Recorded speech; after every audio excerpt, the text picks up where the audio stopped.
Tout comme les États-Unis n'apprécieraient pas un bloc militaire à leur frontière avec le Mexique ou le Canada, nous comprenons cela. C'était une position naturelle et correcte pour la Russie de s'opposer à un tel développement. La Russie a fait de nombreuses tentatives pour avertir, demander et faire appel à l'OTAN, soulignant que c'était une ligne rouge. L'Inde, avec de nombreux autres pays, a compris cette perspective. Ils ne voient pas de preuves d'agression de la part de Poutine ou de la Russie. Au contraire, ils observent des preuves d'agression de la part des États-Unis et de l'OTAN, notant que les États-Unis sont intervenus dans 64 pays, principalement dans le Sud global. Countries of the global South primarily.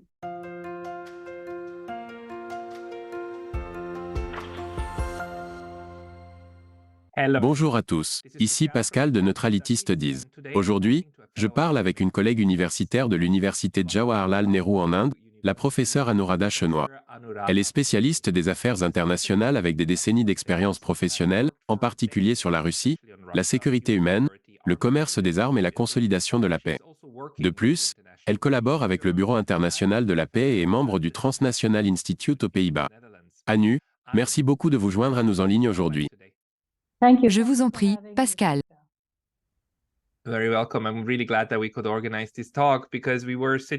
Bienvenue. Je suis vraiment content que nous ayons pu organiser cette discussion.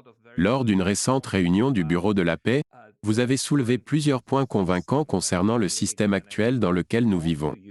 Je voulais discuter de vos vues, particulièrement du point de vue de l'Inde, sur les deux guerres horribles qui ont éclaté. Il y a presque 2 ans, le conflit entre la Russie et l'Ukraine a commencé.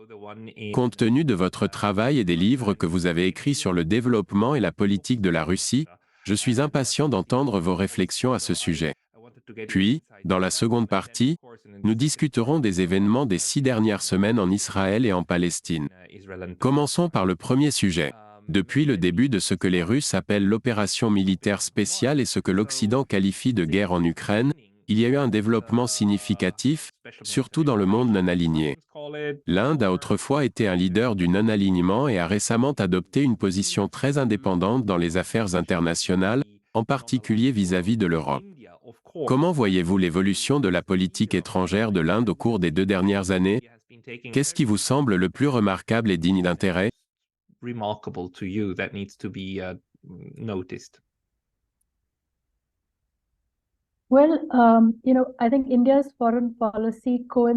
Eh bien, vous savez, je pense que la politique étrangère de l'Inde coïncide avec plusieurs tendances intérieures. D'une part, c'est une économie émergente.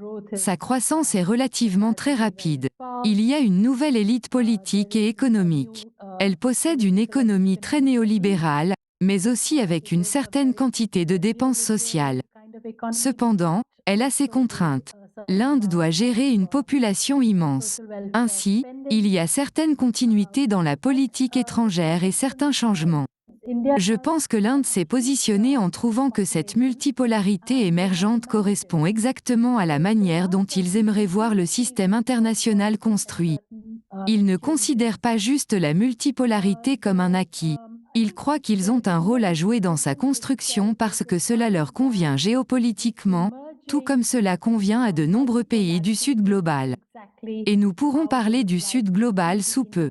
Mais en ce qui concerne spécifiquement l'Inde, ils estiment qu'avec cette multipolarité, ils peuvent tirer parti des différentes grandes puissances et puissances émergentes. Par exemple, ces dernières années, l'Inde a construit une relation stratégique avec les États-Unis, contrairement au passé.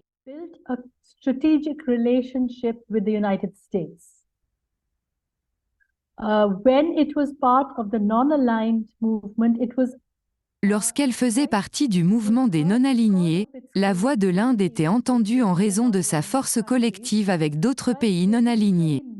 Cependant, ils n'ont pas eu une influence significative sur la prise de décision internationale. L'Inde, avec l'Afrique du Sud et le Brésil, est devenue une économie émergente et a connu une croissance rapide, ce qui les a distingués du reste du Sud global, qui était soit endetté soit à faible revenu.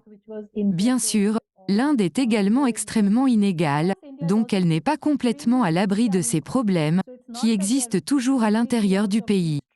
Mais dans l'ensemble, ils estiment que leur voix en tant que leader du Sud global devrait être significative dans les organismes internationaux, tels que le Conseil de sécurité, la Banque mondiale et le FMI, où l'équilibre des pouvoirs est penché en faveur du Nord et de ce que nous appelons les anciens pays coloniaux. Cela a conduit à une situation où les puissances traditionnelles continuent de dominer la prise de décision internationale, tandis que les pays à forte population et maintenant indépendants et relativement durables économiquement manquent toujours d'influence. C'est pourquoi l'Inde a construit des relations stratégiques avec les États-Unis. Ils ont toujours entretenu des relations assez correctes avec l'UE, mais ils ont eu des relations extrêmement proches avec la Russie. Pendant la période du mouvement des non-alignés, de nombreux pays décrivaient l'Inde comme n'étant pas véritablement non-alignée parce qu'elle était perçue comme trop socialiste et trop proche de l'Union soviétique, ce qui n'était pas entièrement exact. Which wasn't really accurate, but if you want to simplify things, because India did have a Si l'on souhaite simplifier les choses, l'Inde avait une économie mixte, soutenue par un secteur public assez influencé par l'Union soviétique dans les premières années, notamment dans les grandes industries d'infrastructures comme l'acier. Sa politique étrangère était sympathique aux positions soviétiques car l'Union soviétique soutenait les mouvements de libération nationale dans le Sud global. L'Inde a sa propre histoire avec ces mouvements et a toujours été un fervent soutien de la lutte anti-apartheid en Afrique du Sud. Elle a soutenu une solution à deux États pour la Palestine et a été une alliée de la Palestine dès le début. Cependant, actuellement, l'Inde équilibre plus prudemment ses intérêts car elle souhaite bénéficier de la technologie américaine, et elle ne voit pas la Russie comme une menace, contrairement aux Européens. Au contraire, l'Inde voit la Russie comme un partenaire bienveillant qui a été constant au fil des ans.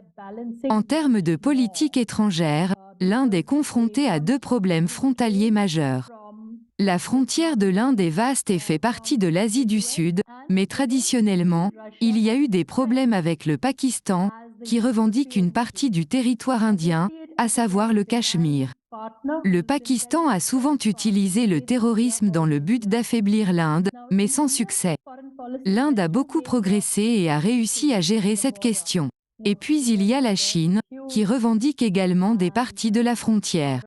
China, who claims also part of the border, and the fact that China and Pakistan Le fait que la Chine et le Pakistan soient des partenaires très proches complique la situation, surtout depuis qu'une partie du territoire revendiqué par l'Inde a été cédée par le Pakistan à la Chine. Cela crée une situation frontalière complexe et difficile. Ce sont des conflits gelés qui s'enflamment occasionnellement. Au cours des 5 dernières années, il y a eu plusieurs incidents avec la Chine. Bien que ces incidents aient été gérés et n'aient pas dégénéré au point que d'autres puissances aient besoin d'intervenir, il y a eu des affrontements frontaliers. Par conséquent, la relation entre l'Inde et la Chine reste quelque peu tendue. Les États-Unis voient cette tension comme une opportunité. Alors que les États-Unis étendent et augmentent leur présence militaire dans l'Indo-Pacifique, ou Asie-Pacifique comme certains l'appellent, ils cherchent des partenaires plus solides pour contrebalancer la Chine. L'Inde est perçue comme un allié potentiel à cet égard. Cependant, l'Inde tient à son autonomie stratégique et a été habile à tirer parti de sa relation avec les États-Unis par moments. Il est peu probable que l'Inde s'aligne pleinement sur les États-Unis ou l'UE en matière de politique étrangère car elle a ses propres intérêts nationaux à considérer. Bien que l'Inde soutienne certaines initiatives de sécurité maritime dans l'Indo-Pacifique, elle est prudente de ne pas s'impliquer profondément dans les tensions entre les États-Unis et la Chine. L'Inde préfère maintenir une position de neutralité dans ses affaires. they would like to show their neutrality in that. You know, there was a very interesting clip of about a year ago when your Il y a environ un an, il y avait un extrait intéressant où votre ministre des Affaires étrangères était présent à un grand événement de discussion sur les relations internationales. Il a été interviewé par l'animateur, qui a demandé « Quand il faut vraiment choisir, qui allez-vous choisir, la Russie ou les États-Unis? Vous devez être l'un ou l'autre. » Le ministre des Affaires étrangères a dit très clairement « Non, Ce n'est pas comme ça que ça fonctionne. Je représente environ un cinquième de la population mondiale. Je pense que j'ai droit à ma propre position. Cependant, l'intervieweuse a eu beaucoup de mal à comprendre cet argument. Elle a insisté. Mais le monde est binaire, et vous devez choisir. C'est intéressant de constater que ce concept est si difficile à comprendre pour certaines personnes, en particulier les haineux accents aigus conservateurs aux États-Unis, à savoir qu'un pays peut être neutre ou avoir sa propre politique étrangère. Concernant la Chine, c'est intriguant car on pourrait penser que l'Inde se rangerait davantage du côté des États-Unis pour l'équilibre. Mais vous suggérez que même avec la Chine, l'Inde préférerait un certain soutien mais certainement pas être un allié ferme des États-Unis. Definitely not being a hard ally of the US. Absolutely, though I don't speak for Indian. Bien sûr, je ne parle pas au nom de la politique étrangère indienne, je ne fais pas partie du gouvernement, mais j'ai un sentiment très clair que l'Inde n'a pas ce concept de l'un ou l'autre, ou une conception binaire que le discours occidental possède. C'était le principe même du mouvement des non-alignés, ne pas vouloir faire partie d'un bloc militaire ou de l'autre. Par exemple, on peut voir cela dans la politique étrangère du Vietnam. Le Vietnam a réellement eu une guerre avec la Chine. Leur situation est très similaire à celle de l'Inde, et donc les relations de l'Inde avec le Vietnam sont très étroites. Mais le Vietnam a également ses 4 politiques, qui ne sont pas les mêmes que celles de l'Inde, mais qui déclarent aussi qu'ils ne veulent pas faire partie d'une stratégie de confinement claire. On peut voir cela dans l'ASEAN et dans presque tout le Sud global, à l'exception de quelques exceptions comme la Corée du Sud et d'autres, qui ont tendance à être plus alignés sur les positions des États-Unis et de l'OTAN. Mais l'Inde, par exemple, dans le conflit ukrainien, a fait preuve d'une véritable empathie pour la position russe selon laquelle l'OTAN ne devrait pas s'étendre jusqu'à la frontière russe. Depuis 2014, l'Inde était l'un des pays qui ont soutenu l'annexion de la Crimée, la déclarant acceptable. C'est consigné dans les archives. They said it's fine. It's there on the records. So, This is very interesting because C'est donc très intéressant parce que la question de l'expansion de l'OTAN et de la Crimée est difficile à comprendre pour les Européens. Ils ont des croyances profondément ancrées, les Européens et l'Occident collectif, que l'OTAN est purement défensive, n'a jamais rien fait de mal, et existe uniquement pour protéger les Européens sans défense. Ils croient aussi que Poutine est irrationnel de percevoir l'OTAN comme une menace. Cependant, vous suggérez qu'en Inde, il y a une compréhension intuitive que la présence de l'OTAN à la frontière russe est problématique. Vous voyez cela, n'est-ce pas? NATO at the border of Russia, that's a problem. You see that, right?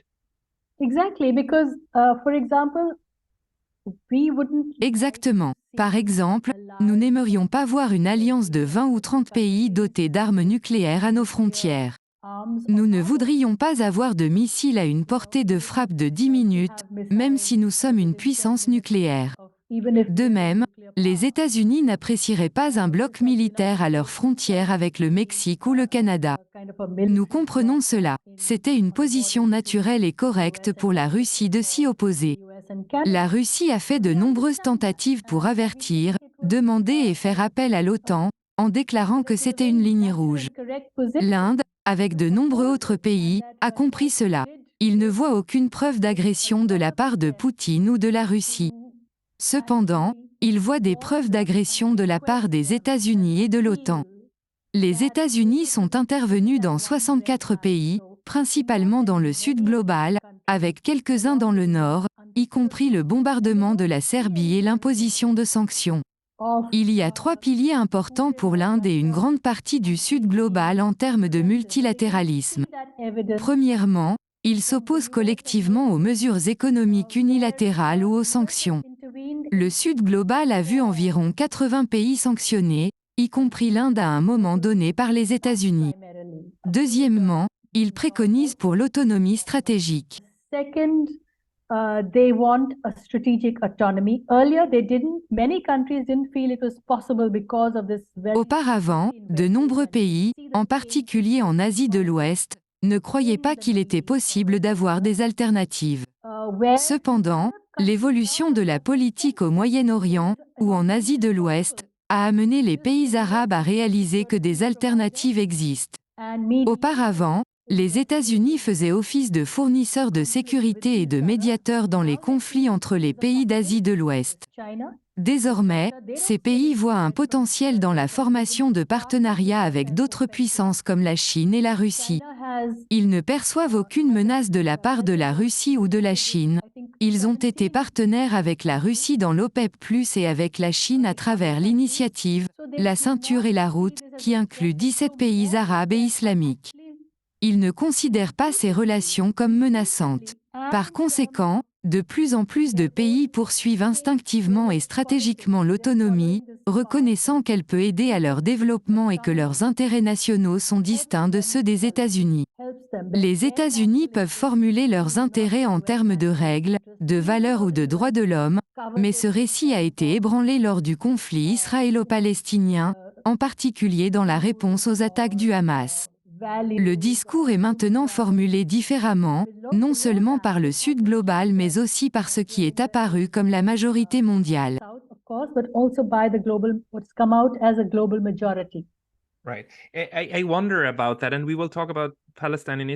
D'accord. Je me demande à ce sujet. Nous parlerons de la Palestine et d'Israël dans un instant. Cependant, si nous examinons la configuration de la guerre froide, nous avions à l'époque l'Occident et l'OTAN d'un côté, et l'Union soviétique avec le pacte de Varsovie de l'autre. Il y avait aussi le mouvement des non-alignés, qui a mis longtemps à se développer. Il reste une coalition très lâche sans secrétariat permanent, contrairement à ce que les BRICS sont en train de devenir aujourd'hui. Le mouvement des non-alignés existe toujours, mais une différence significative que je peux voir émerger est que beaucoup de gens parlent maintenant d'une nouvelle guerre froide. C'est une manière quelque peu déloyale et simpliste de voir ce qui se développe actuellement car nous n'allons pas vraiment avoir deux blocs rivaux. Ce que nous avons, c'est un bloc, l'Occident, qui s'oppose à tous les autres, mais de manière très différente. Il s'oppose à la Chine différemment de la Russie, et il s'oppose aussi à tous les pays encore non alignés. Je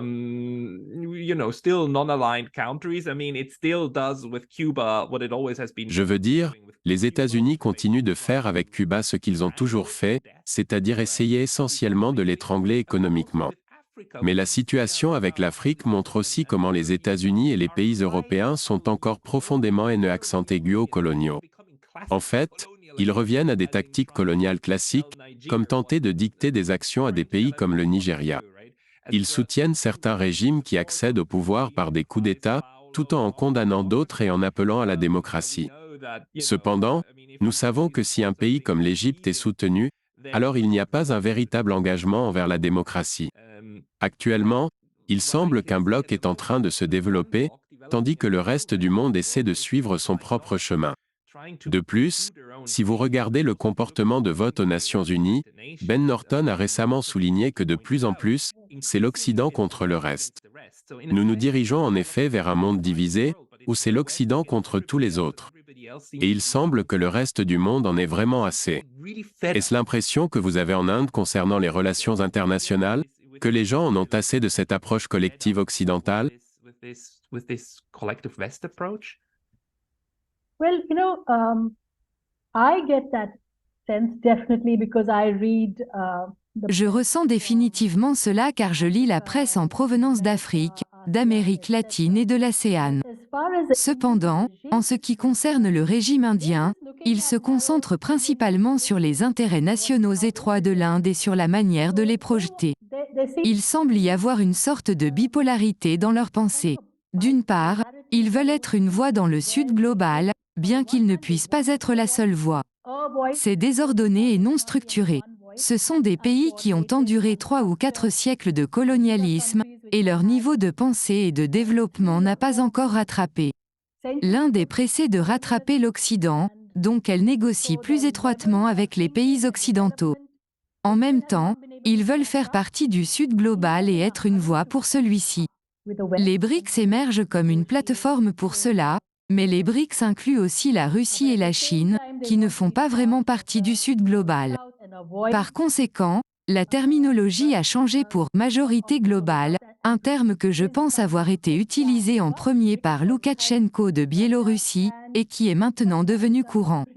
Ainsi, d'une part, Le Sud global fait partie de la majorité globale, mais ils ne sont pas non plus entièrement alignés avec la Russie et la Chine. Also, aligned just with Russia and China. They know that Russia and China cannot just be their voice. They have Ils savent que la Russie et la Chine ne peuvent pas simplement être leur voix. kind of Ils doivent tous avoir leur propre voix et intérêt. Bien sûr, il y a une réaction claire à l'ONU face aux nouvelles interventions. the US. Il y aura une majorité mondiale qui réagira, par exemple, à toute nouvelle intervention. There will Ce n'est plus comme par le passé, comme en Irak, au Liban ou en Libye, où la presse hégémonique dominante pouvait s'en tirer avec ce discours. like in Iraq, Maintenant, cela va être remis en question par ce mouvement de solidarité mondiale, où les gens sortent et interrogent leurs propres dirigeants s'ils ne prennent pas une position anticoloniale. from this Tu as raison, il y a une nouvelle ruée vers l'Afrique. where, C'est différent, mais il y a une nouvelle ruée vers le Sud global riche en matières premières de différentes manières. position. Si tu es très perspicace et étudies le passé, tu peux voir des similitudes, mais la ruée est là. Pourquoi y a-t-il tant d'intérêt pour l'Inde, l'Afrique ou le Venezuela à nouveau? Cette fois, l'intérêt, la ruée, ne vient pas seulement des États européens, puis des États-Unis, mais aussi de la Russie, de la Chine et de l'Inde. Also from Russia and China and also from India. Yeah. We- The funny thing is that the people who cry foul. L'ironie, c'est que les nations qui parlent le plus du soi-disant « piège de la dette » sont précisément celles qui ont enlisé l'Afrique et d'autres nations en développement dans la dette depuis 70 à 80 ans.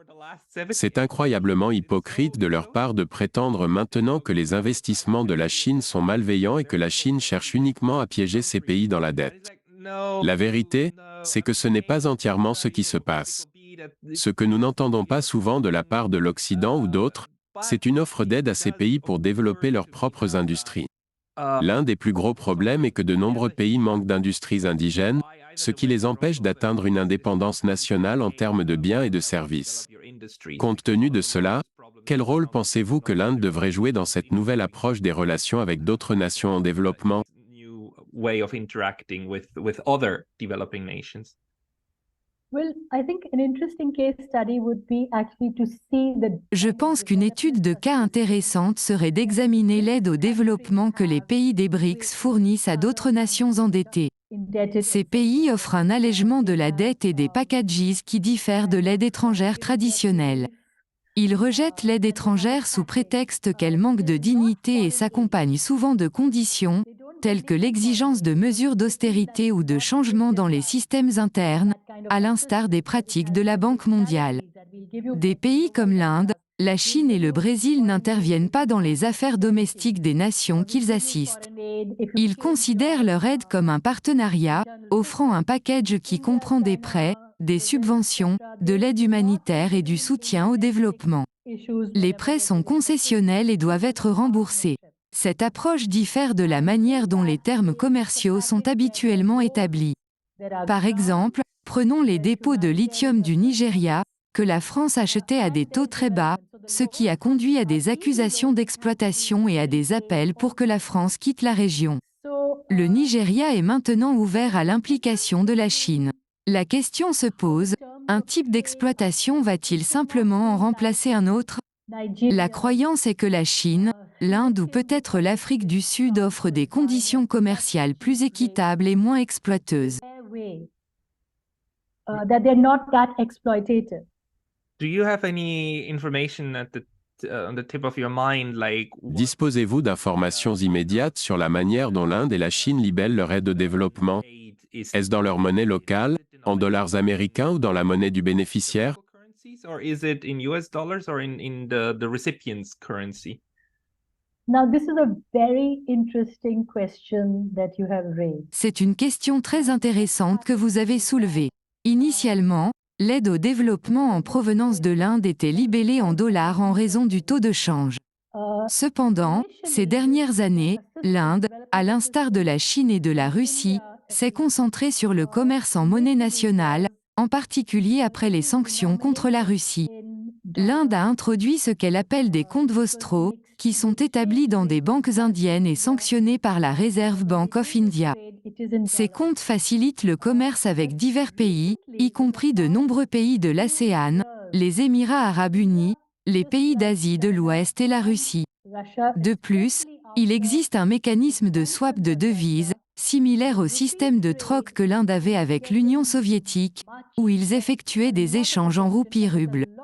L'Inde s'est adaptée à ce système et a acheté du pétrole russe en roupies. Cependant, il existe des problèmes avec le commerce en roupies-rubles. Par exemple, la Russie a accumulé des milliards de roupies indiennes.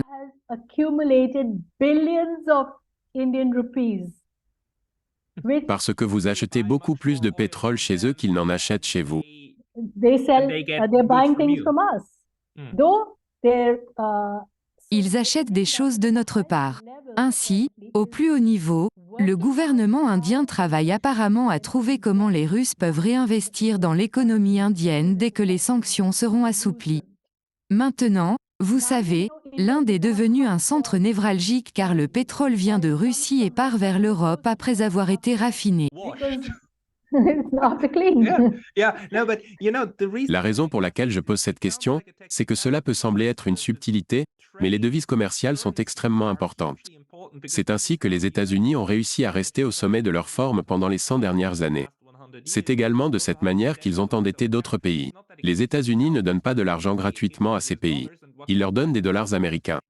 Et avec des dollars américains, que peut-on acheter? Des biens libellés en dollars américains ou des biens sur le marché mondial cotés en dollars américains. Ainsi, on crée un système tellement centré autour des États-Unis que si vous le démanteliez, cela, A, diminuerait l'influence structurelle des États-Unis, et B, rendrait les choses plus compliquées. C'est le problème avec ces échanges de devises. Ils sont vraiment difficiles à réaliser, et on se heurte à d'autres problèmes. Par exemple, si la Russie décidait un jour de nuire à l'économie indienne, elle pourrait inonder le marché mondial de roupies. Par conséquent, la roupie chuterait, ce qui aurait des effets néfastes sur les marchés d'importation et d'exportation de l'Inde. Cependant, l'impact dépend du marché dont vous êtes le plus structurellement dépendant. Mais c'est un problème, et les pays hésitent naturellement à se livrer à de telles pratiques. Ce que je veux dire, c'est que vous connaissez la position de l'Inde sur la accent aigu dollarisation. Il ne croit pas qu'il s'agit réellement de se détacher du dollar. Le dollar restera une monnaie majeure, mais il fera partie d'un système économique multipolaire. Dans ce système, le commerce bilatéral peut avoir lieu dans les monnaies nationales. De plus, les pays peuvent arrimer leur monnaie au dollar américain. Ainsi, l'idée n'est pas d'éliminer le dollar mais de l'utiliser aux côtés d'autres monnaies dans un système économique diversifié. L'Inde participe au commerce en utilisant des monnaies nationales au sein de l'Asie du Sud, à l'exclusion du Pakistan et de la Chine, mais incluant les pays de l'ASEAN, les pays de l'Asie de l'Ouest et certains pays africains. La roupie indienne est utilisée à cette fin. Cependant, il s'agit pour le moment d'une opération à petite échelle car l'Inde n'a pas adopté de politique de change libre, et c'est là que réside la force du dollar, il est universellement accepté, ce qui n'est pas le cas de la roupie indienne ou même du yuan en ce moment. C'est le début d'un processus qui n'existait pas historiquement. C'est un nouveau processus historique qui fait partie de la politique non seulement du Sud global mais aussi de la majorité mondiale. Oui, la question de la souveraineté monétaire est de plus en plus préoccupante. C'est pourquoi il sera intéressant de voir si le nouveau président argentin tiendra sa promesse d'éliminer le peso argentin et d'adopter le dollar américain. Nous observerons comment cette expérience se déroulera.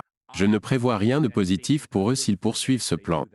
Je crois vraiment que ce serait une erreur significative. Cependant, nous assisterons à un pays faisant le contraire de ce que font les autres nations en développement et nous verrons quel sera le résultat. Mais passons à une dernière question dans ce segment. Où se dirige le BRICS?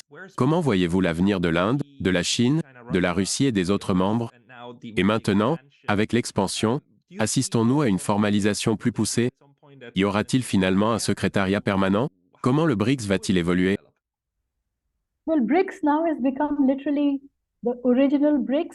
Les BRICS sont désormais les BRICS originaux plus de nombreux pays de l'OPEP, ce qui est l'une des raisons pour lesquelles l'Inde a été favorable en raison du potentiel de commerce au sein du groupe.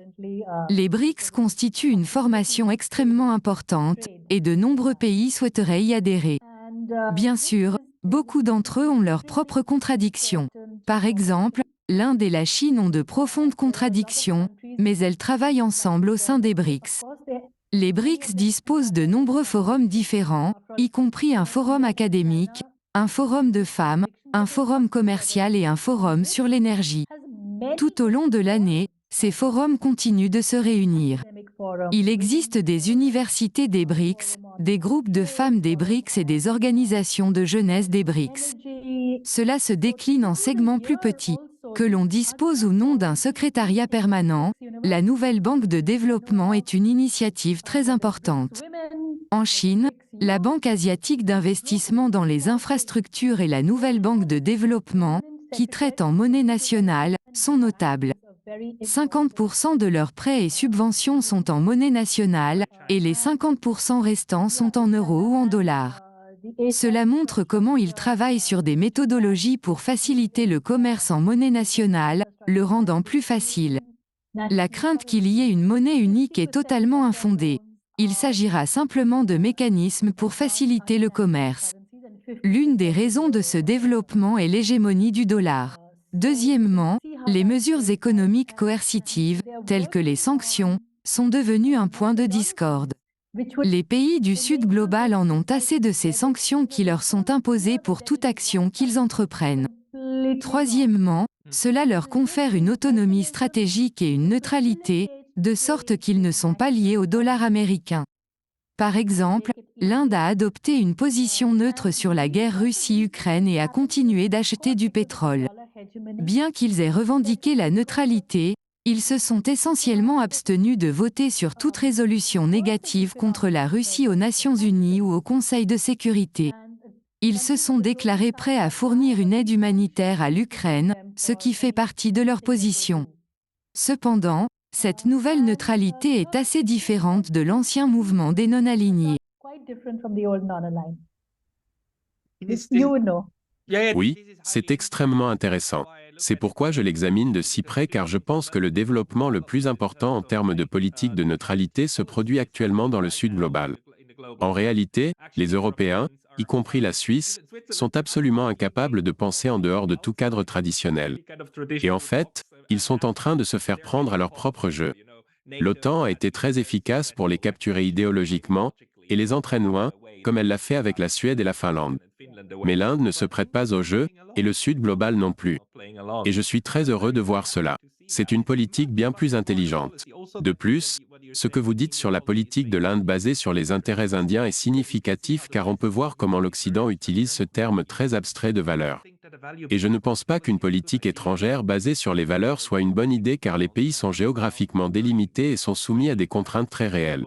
Se concentrer sur ces contraintes est un bien meilleur guide pour les pays afin de déterminer ce qui est bon pour les personnes à l'intérieur de ce territoire géographique, qui est encore le système dans lequel nous vivons.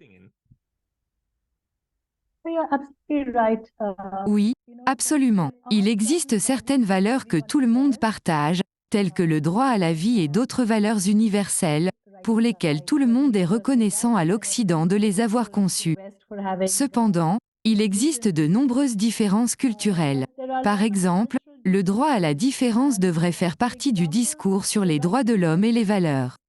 Ce droit n'est pas accepté par l'Occident car il préfère que tout le monde suive la trajectoire occidentale. Vivant au Japon, on voit à quel point les pays sont culturellement différents et comment ils s'accrochent à ces différences culturelles et à l'idée de leur propre communauté. Nous devons respecter cela, et ce n'est actuellement pas inclus dans la discussion. De plus, les interventions et les efforts pour faire adopter le même type de démocratie à tous les pays n'ont pas fonctionné. Les sanctions ont appauvri Cuba, comme vous l'avez mentionné, mais elles n'ont pas forcé le pays à changer ses politiques. Elles ont seulement favorisé la migration, entre autres choses. Il est vraiment temps de repenser ces stratégies. C'est pourquoi je crois que le Sud global est susceptible de maintenir la neutralité au minimum. Ils veulent avoir le choix de décider s'ils veulent soutenir le confinement ou l'expansion des États-Unis dans l'Indo-Pacifique, rester en dehors de cela, ou soutenir l'autre camp. C'est cela la neutralité. c'est le droit de choisir. They want to support the other side. That's neutrality, the right to choice. Exactement, vous l'avez très bien exprimé. Le droit de choisir est la possibilité de choisir ce que vous voulez faire en fonction de ce qui est logique maintenant, pas ce qui était logique il y a 10 ans ou dans un futur hypothétique, mais à l'instant présent.